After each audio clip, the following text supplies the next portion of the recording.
You guys see this? Really incredible stuff coming out from the thought leaders of the populist progressive left. I've been trying to figure out why I'm more optimistic now than I was before the election, even though I was so against the guy who won. I know now, MAGA is not my mortal enemy, and neither is the extreme left. My mortal enemy is the establishment, and they have been defeated. Me, when the president-elect appoints the wealthiest cabinet in American history by a massive amount. Was it 5 billion? How many billionaires did he put in the new cabinet? All of whom are like industry ghouls and deregulatory hawks? Is this some QAnon rhetoric? No, he's just been bought. They've all been bought. I keep saying this, man. Joe Rogan's been bought. Cenk Uygur's been bought. There's like basically no independent media anymore. The number of people on the left who have principles and are trying their best to actually promote progressive politics are very, very, very small. They're dwindling. Yeah, the establishment has been defeated. Exactly. Thank God. Finally, somebody's out here reversing the trend of wealth redistribution, where poor people get more money taken from the wealthier classes. At long last. It's really good. It's not just that the establishment candidate lost, it's that their media is mortally wounded. I mean, the single largest TV news source is Fox News, which is doing better than ever, but okay. The source of their strength was not insipid politicians like Mitch McConnell and Joe Biden. The source of their strength was their propaganda machine, the mainstream media. What does the mainstream media even mean in a world where Joe Rogan gets more viewership than every single TV news station combined, except for Fox? What the mainstream media doesn't mean anything. That's why I've been trying to say establishment media more often, like the older, you know, radio or TV or whatever, but not like what are you talking about here? Now online media is strong enough that their oppressive monopoly on the American mind has been broken. Now we're in the jungle. They hate that. I love it. The uncontrolled marketplace of ideas is where I'm home. I'd rather be in the populist woods than an establishment prison. It's great. He's going to be tweeting out stuff like "I love X, the everything app," like Joe Rogan has. You see those tweets from Joe Rogan? Joe Rogan, like unironically tweeting like a bot. Cenk used to be a Republican. I can't speak to Cenk's previous ideological tendencies or anything like that. I'm more talking about like he's obviously grifting now, but you know, maybe he used to genuinely believe the Republican stuff. Maybe he genuinely believed the Democrat stuff, but he's certainly been bought now. Look at this. X is the most reliable and most popular news source in the world. From Joe Rogan. Like, are you kidding me? That's it. That's what this, like, the monkey man has to say. This is the, like, edge you're bringing into the commentary space. I love my free marketplace of ideas. Open parentheses, the social media site privately owned by the world's wealthiest man, where he tweaks the algorithm in his favor every day and biases people in favor of, like, Nazi accounts.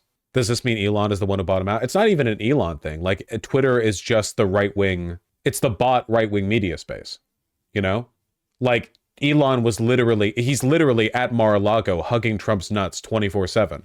He privately owns Twitter. It's the idea that this is this is the least free the marketplace has ever been since the internet became a thing. There's no comparison. The Democrat Party has gone so far left, they've even left Cenk Uygur behind. Remarkable.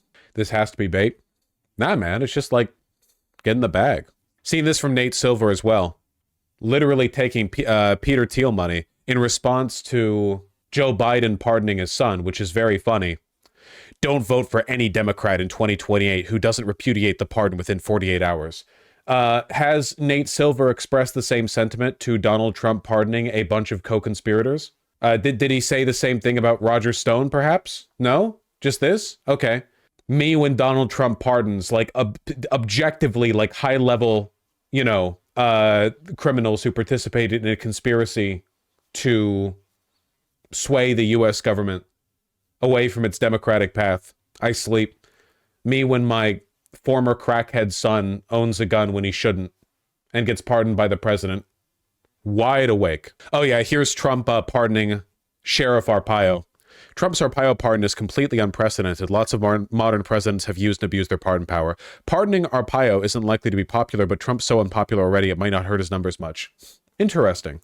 Remember Donny Boy pardoning actual convicted war criminals? You mean that one war criminal who was so psychotic that his own unit of Navy SEALs disabled his gun because they thought he was killing civilians? The guy's so psycho that other Navy SEALs were like, okay, we need to, like, tamper with this guy's firearm. Trump pardoned that guy. Nate Silver talk about that? No? Hegseth convinced him of that? Yep.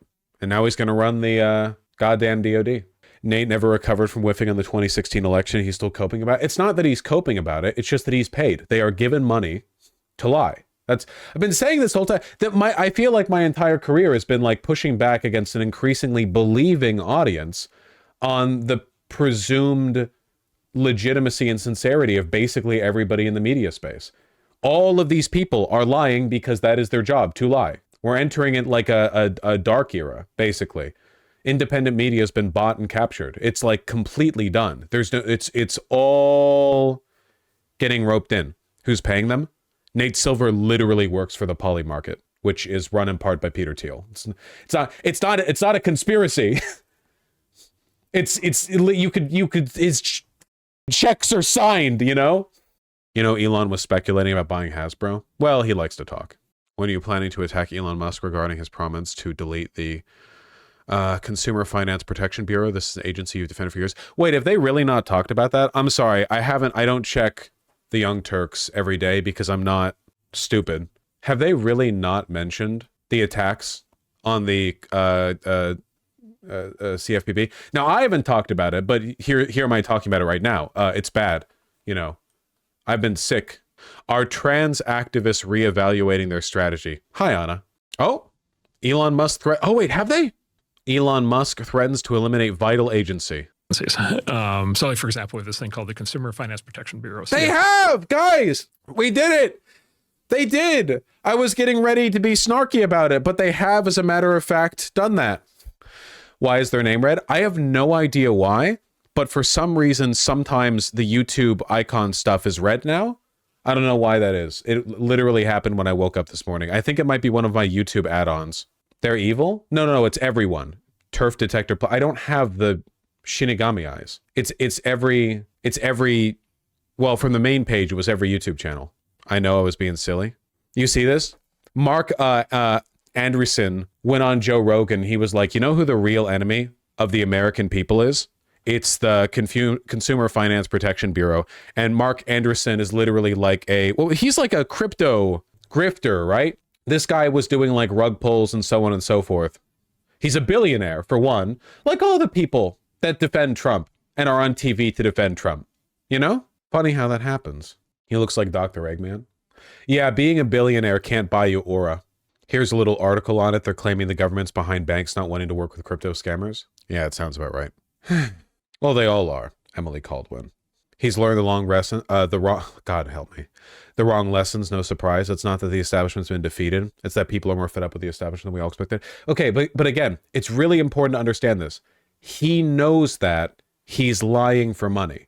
It's because like the way you deal with, it's just important to understand. And this is what like, I guess gets me about Benjamin, but the way he talked about TYT so much, it's that like, you need to be more willing to understand how common it is for people to knowingly lie for money. It's insanely common. Like the opposite of it is the rarity, and it always has been. We're entering like it's the default. Like there's millions and billions wrapped up in this. Like people kill over that amount of money. You think they won't lie? You know? Well, Dream Canoe, Jenk was never a lefty, but yeah.